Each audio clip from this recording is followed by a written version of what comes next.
Para sa akin, ang meaning ng Pasko para sa bata at para pagkakaisa at pagmahalan din. Yun ang meaning para sa akin ng Pasko.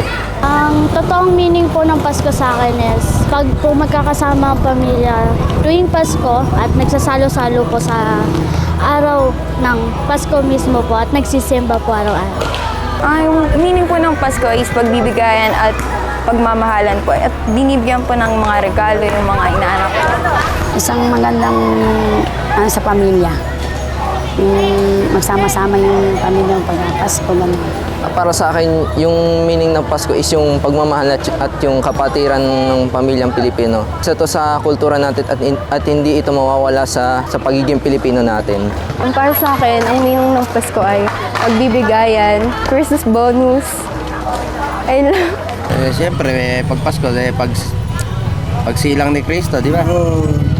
Pagbibigayan, yan. Kailangan magmahalan, ano? Oo. Magmahalan. Kasi nga, Pasko, di ba?